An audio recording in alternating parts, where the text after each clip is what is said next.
Hello dear students, today I am going to continue chapter 5 of OCM Standard 11 Commerce, session 5 of Forms of Business Organization 1. Under that, in last session I completed that first forms of business organization, that was the sole proprietorship. Now let's move to the second one. It's very short and simple. It is directly connected with the one of the business that related to the family, and that's called HUF. Business run by Hindu undivided family, जिसे हम बोलते हैं हिंदू अविभक्त कुटुंब। उसका short form है HUF। वो abbreviation के लिए भी ज़रूरी है एक मार्क के लिए, लेकिन मोस्टली हम ज़्यादा फॉलो करते हैं उसकी मीनिंग और कैरेक्टरिस्टिक्स को। Let's start with the meaning. According to Hindu law, business is inheritable. जो भी बिजनेस है वो वारसागत चलता है, हायर्स जो आपके वारस है उसको आगे ले जाएंगे। तो ये जो हिंदू लॉ है उसके हिसाब से हम देखना चाहें तो business is inheritable. Business acquired by way of inheritance by Hindu undivided family is called a form of HUF। तो जब एक पर्टिकुलर पर्सन अपनी हेरिडिटी में बिजनेस लेता है तो उसे हम अकॉर्डिंग टू हिंदू लॉ हम उसको एक अनडिवाइडेड फैमिली का इनहेरिटेंस बिजनेस बोलते हैं। इसी को हम HUF का नाम देते हैं। So once again when the business is acquired by way of the inheritance, अगर आप अपने वारिस, जो भी आपका वारिस है, जो आपका सन है, उसको बिजनेस हैंड ओवर करते हो या फिर उसको उसमें इन्वॉल्व करते हो तो as per the law it is called HUF। Simple. All the members of family are called its members. जो भी फैमिली मेंबर है सब उसके मेंबर है, यानी कि दादा से लेकर पोते तक जितने भी जनरेशन है सब उसके फैमिली मेंबर्स है, सब ये HUF के मेंबर होते हैं।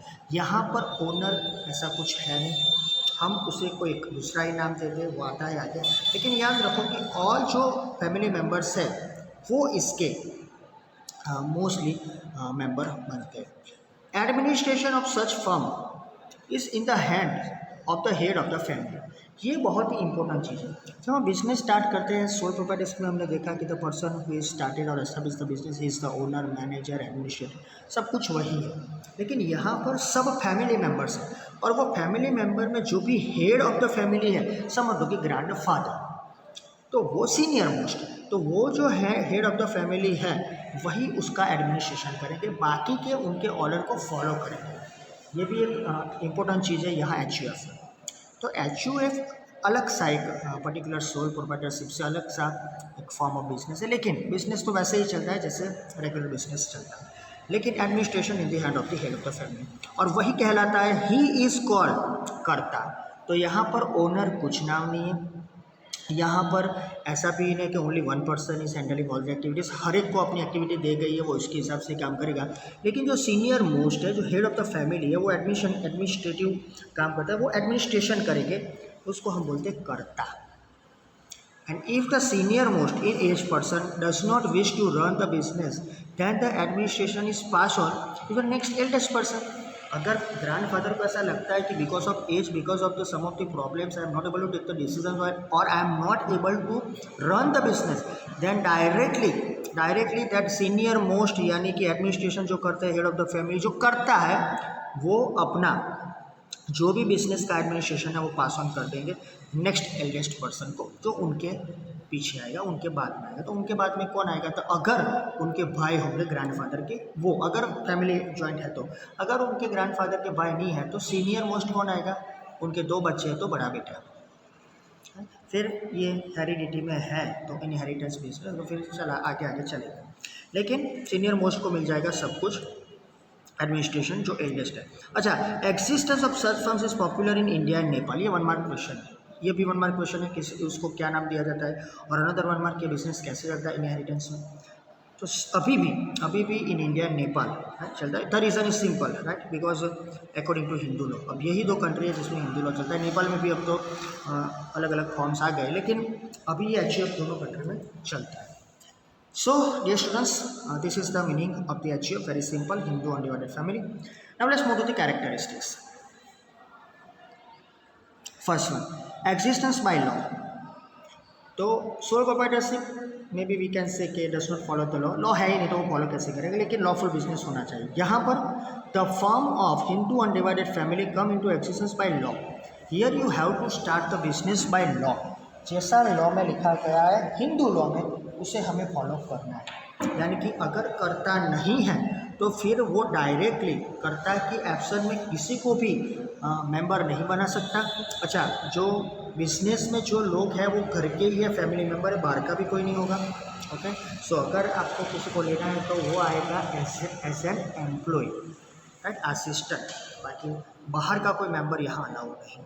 दूसरी बात, अगर कर्ता ऐसा चाहते हैं कि मेरे बाद मेरा बेटा ही यही चलाए, राइट, तो समझ लो कि इन नेचर मोस्टली जो सीनियर मोस्ट है उसी को ये पोस्ट दी जाती है। अगर वो इग्नोर करता है, उनको नहीं लेना है, तो ही सिर्फ उनकी मर्जी का हो। लेकिन as per the Hindu law, as per this particular law of the HER, senior most ही कर्ता बन सकते हैं, एडमिनिस्ट्रेशन बन सकते हैं, वो लॉ को फॉलो करते हैं। Second one, management. The management of the firm is in the hand of the senior most person of the family who is called कर्ता।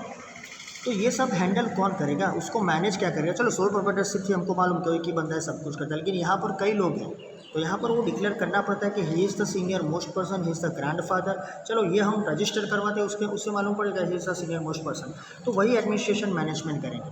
तो management administration is in the hand of the senior most person of the family, that is कर्ता। इसके लिए आपको याद रखना है grand father. अगर वो नहीं है तो उसके बाद में जो भी आते हैं डिपेंड करता है कि कौन सीनियर मोस्ट है, एल्डेस्ट पर्सन।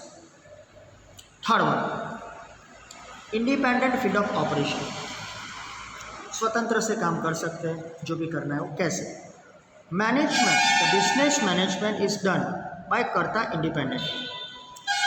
वो अपने हिसाब से वो बिजनेस को मैनेज कर सकते हैं। स्पेलिंग देख लेना यहाँ मैनेजमेंट का। सो बिजनेस मैनेजमेंट है इज डन बाय द कर्ता इंडिपेंडेंटली, उसको रेक्टिफाई कर देना अपनी लिए।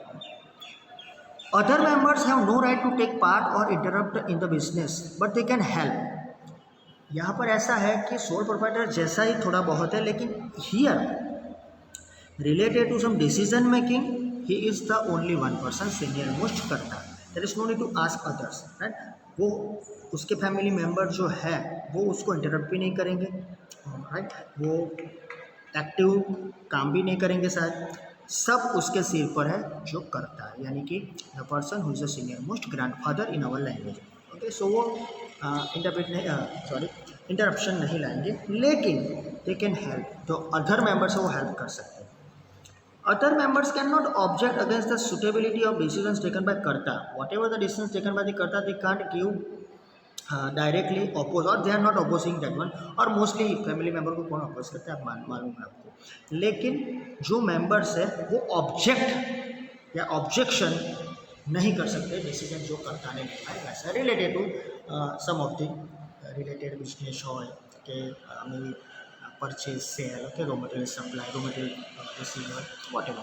So depends यानी ऊपर के whatever decisions are there, but no interruption from the others. Okay? So independent है इन सब पे, वो अपने आप ही सब कुछ करेंगे। हाँ, that person is aged, वो किसी की एडवाइस ले सकते हैं, लेकिन डिसीजन उनका ही होगा। Fourth one, membership. The membership in the form of Hindu undivided family is by birth, ये याद रखने की जरूरत है। If the person want to become a member, there is no need to give information. By birth he is the member of the particular HGR. The child born in the family gets the membership right from his birth, और mostly यहाँ पर mail की बात की जाती है, female को ये बेनिफिट नहीं मिलता है। हालांकि यहाँ ऐसा कुछ लिखा नहीं है, लेकिन आप समझ चुके हो कि ऐसा ही होता है मोस्टली। तो हिंदू अनडिवाइडेड फैमिली के हिसाब से देखा जाए तो बाय बर्थ द चिल्ड्रन या चाइल्ड जो भी होगी क्वांटिटी वो सब बाय बॉर्न फैमिली के मेंबर, फैमिली में से मेंबरशिप उनको मिल जाएगी इससे। So membership is by birth in the HUF। Fifth one, financial control, कैसे पैसा फाइनेंस कंट्रोल में है। So all financial matters of the business lie in the hands of the कर्ता, सब कुछ कर्ता के हाथ में, because he is the administrator, he is the management, he is the senior most family member, senior most person of the family. So every type of the financial matter is always in the hand of that karta. So the financial control also remain in the hands of कर्ता। तो financial control जो है वो कर्ता के हाथ में रहेगा। फाइनेंशियल मैटर सभी मैटर उसको वही देखेंगे, कर्ता ही देखेंगे। So he is the person will look after the financial transactions, control and also matters. 6.1 liability. मैंने पहले ही बोला था जब मैंने सोल प्रोप्राइटरशिप चला कि ये रिपीट होगा, हर एक में रिपीट होगा। So entire business is under the administration of कर्ता, so therefore the liabilities of the karta is unlimited. So same thing was there in the limitation of the sole proprietorship। यहाँ पर सब कुछ अब कर्ता के नाम से ही होता है, फाइनेंशियल मैटर से लेके सभी तक, शुरुआत से लेके अंत तक। तो फिर he is the responsible person for the payment of the debt. जो भी हमको पेमेंट करना है यानी कि एक एचयूएफ को, वो सब उसके नाम से ही होगा, तो वही उसके लिए रिस्पॉन्सिबल है। Okay, so the other whereas the liability of other members is limited. अब यहाँ ये याद रखना है कि लिमिटेड क्या है। हमने अनलिमिटेड समझ गया कि यह स्पेशलिस्ट पर्सनल एसेट। तो यहाँ जब भी लायबिलिटी आपकी लिमिटेड होती है, अदर जो भी मेंबर्स है, अदर मेल जो मेंबर्स है सबके, तो उनको अपनी पर्सनल प्रॉपर्टी बेचनी नहीं है। That is the limited liability. उनकी लायबिलिटी सिर्फ बिजनेस तक ही लिमिटेड है। सो that is the good thing. Okay, कर्ता इज द रिस्पॉन्सिबल, तो उनको सब कुछ बेचना पड़ेगा अगर वो अपने आप उसकी रिस्पॉन्सिबिलिटी लेते हैं। तो अगर नेचुरल चीज़ है ना, सीनियर मोस्ट ही नहीं रहे तो फिर उसके नीचे जो आएंगे, और कर्ता भी रिस्पॉन्सिबल है तो वो बेचेंगे पर्सनल प्रॉपर्टी, उसमें जो फैमिली मेम्बर है उनका भाग रहेगा ही, शेयर रहेगा ही, आपको मालूम है। लेकिन ये हम लिखते हैं इसलिए आपको मालूम पड़ता है क्योंकि सीनियर मोस्ट है उनकी लायबिलिटी अनलिमिटेड है, बाकी के सबकी लायबिलिटी लिमिटेड है। 7 life span on the death of कर्ता और the member of family, other member of family, the business continues. ये सोल प्रोप्राइटरशिप नहीं है कि वेरी शॉर्ट स्पान से चलेगा। कर्ता यहाँ पर अगर नहीं रहे और उनको काम नहीं करना है तो उनके बाद में जो भी सीनियर मोस्ट है वो रहेगा। अच्छा, उनके बाद जो सीनियर मोस्ट है वो भी नहीं रहा, अच्छा कर्ता है और सीनियर मोस्ट नहीं है तो भी कोई प्रॉब्लम नहीं है, दोनों नहीं है तो कोई तो है ना जो बिजनेस चलाएगा, तो बिजनेस कंटिन्यू रहेगा। So if karta dies then the next senior most person becomes karta. ये एक लॉ है, इसमें कुछ फॉर्मेलिटी करनी नहीं है, we have to follow the law. जो हिंदू लॉ है इसको ही हमें फॉलो करना है। तो as per the Hindu law the senior most is the karta. अगर सीनियर मोस्ट नहीं है देन आफ्टर हिज डिमाइज, और उनका डेथ हो जाता है, ही डाइज, उसके बाद जो अनदर सीनियर मोस्ट पर्सन है वही उनके कर्ता बन जाएंगे। Next one, difficulty. ये भी स्पेलिंग देख लेना, मिस्टेक है। डिफ़िकल्टी इन रेजिंग फंड्स, ये थोड़ा बहुत प्रॉब्लम सोल प्रोप्राइटरशिप में भी था। So the success of the firm depends on the efficiency of कर्ता, बिकॉज अगर वो पढ़े लिखे अच्छा काम करे दैट्स गुड, लेकिन अगर वो सीनियर मोस्ट है और उनको अपनी पोस्ट नहीं ही छोड़नी है तो थोड़ा बहुत प्रॉब्लम रहेगा, बिकॉज उनकी एफिशिएंसी ईयर बाय ईयर शायद कम भी हो जाए। तो अगर senior most is not able to take the decisions quickly, so it will direct affect on the other things. तो यहाँ पर फंड की रेज में प्रॉब्लम होता है because of the efficiency of that person, that senior most, that कर्ता, maybe it is not as per the requirement. So the firm has to depend on the members of the family for fund raising. अगर मुझे fund raise करना है तो मुझे family member पर depend रहना है, अगर नहीं करना है फैमिली से कुछ लेना है तो फिर वही सिंपल ऑप्शन, बैंक से लोन ले लो। So it is difficult to raise additional capital, इसीलिए आपको कैपिटल नहीं मिल सकता है। और बैंक भी जनरली एचयूएफ को लोन कम देती है, आपको रीज़न मालूम है कि कुछ नया होगा नहीं क्योंकि सभी फैमिली मेम्बर्स हैं, इसीलिए कई बार it is very difficult to raise the fund, it is very difficult to raising the funds in the HUF. Okay, ये इस लिमिटेशन पे रह चुकी है। Next and last one, that is the insolvency. When the firms becomes insolvent, the members of the family are declared insolvent. तो अब कर्ता ही not able to pay the debt, यानी इंसॉल्वेंट हो गए तो पूरा जो भी मेंबर्स का ग्रुप है एचयूएफ वो सब भी इंसॉल्वेंट हो जाएंगे। लेकिन यहाँ पर माइनर्स आर एक्सक्लूडेड, माइनर्स को हम यहाँ इंक्लूड नहीं करते। So for the payment of debts the share of all family members of HUF can be taken into consideration.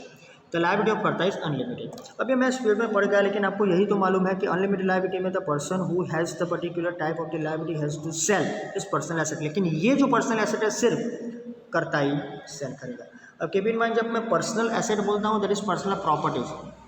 जब बिजनेस की बात है तो हम एसेट यूज़ करते हैं, पर्सनल की बात है तो हम प्रॉपर्टी यूज़ करते हैं। सो बाकी के जो सब है, अगर पेमेंट करना है तो बाकी के जो फैमिली मेम्बर्स हैं उनकी लायबिलिटी लिमिटेड है। कितनी है? Can be consider taken into consideration only up to that payment of debts, यानी उनका जो भी शेयर है उसके हिसाब से उनको पे करना है, लेकिन the liability of karta is unlimited. So insolvency place an important role, it is also one type of the limitation. यहाँ कोई लिमिटेशन दी नहीं है, लेकिन याद रखो कि कोई एक आध प्रॉब्लम हो जाता है तो कई बार हमें कुछ बेचना पड़ता है। एक पॉइंट बीच में शायद छूट गया है, that is life span. On the death of कर्ता और अदर मेंबर्स ऑफ फैमिली, ऊपर ही है, सॉरी ये वाला, ऑन द डेथ ऑफ कर्ता और अदर फैमिली मेंबर तो बिजनेस कंटिन्यूज, हाँ हमने देखा है, तो it is for a longer time period, तो अदर जो भी सीनियर मोस्ट है उसका आ जाएगा। तो सिर्फ थोड़ी बहुत इंफॉर्मेशन है यहाँ पर as a part of the study ये अचीव दिया गया। हाँ ऐसा भी नहीं है कि अचीव बंद हो गया है, कई बिजनेसेस ऐसे हैं जहाँ पर ये चलता है अभी भी। फॉर एग्जांपल चार्टर्ड अकाउंटेंट है, राइट, वुडन के जो भी बिजनेस है, हम जिसको सोमिल बोलते हैं, राइट, कई ऐसे बिजनेसेस है जो बरसों से चले आते हैं, वो एचयूएफ नहीं चलते, लेकिन अब रजिस्ट्रेशन जरूरी है इसमें, ये लॉ के हिसाब से चलता है। अगर आप उसको रिन्यू नहीं करवाते तो फिर सिंपल सा स्लो प्रोप्राइटरशिप हो जाता है। और अभी भी क्या है, अभी वो जो कॉन्सेप्ट है अनडिवाइडेड फैमिली का, राइट, ये थोड़ा बहुत हमारी कंट्री में कम होता जा रहा है, तो डिवाइडेड फैमिली हो गई है। हम जनरली अब जो बोलते हैं ना अविभक्त कुटुंब होते हैं, वो विभक्त होने लगे। Reason is there, you know that because of the new generation is there, because of the old generation maybe they are not set with the new thoughts of the at present, इसलिए। लेकिन हमें तो as a part of the study आपको याद रखना है कि achieve there is Hindu undivided family. Okay, so कर्ता मेन है, सब रिस्पॉन्सिबिलिटी अथॉरिटी उनके हाथ में, he is the administrator, he is the management. Okay, so कई बार ऐसा होता है कि बिजनेस बहुत लंबे समय तक चलता है, और इन फ्यूचर में भी you can increase the work through this one, क्योंकि नए जनरेशन आएंगे बाय डिफ़ॉल्ट, बाय बर्थ ही आपने देखा यहाँ पर हम लोग पर मेम्बरशिप उसकी बाय बर्थ होती है, सो इजीली वो मेंबर बन जाते हैं, सो बेनिफिट मिलेगा। So that is the end of the our second forms of business organisation, that is HUF. In next session I will start this one, that is the partnership. Next session हम partnership देखने वाले हैं, right. सो उसका भी meaning है, characteristics है, उसके भी कई लिमिटेशंस हैं, एडवांटेजेस है, और वहाँ पर दो चीज़ एक्स्ट्रा है, that is types of partnership firm and types of partners, उसको हम डिटेल में देखें नेक्स्ट सेशन में। Thank you very much.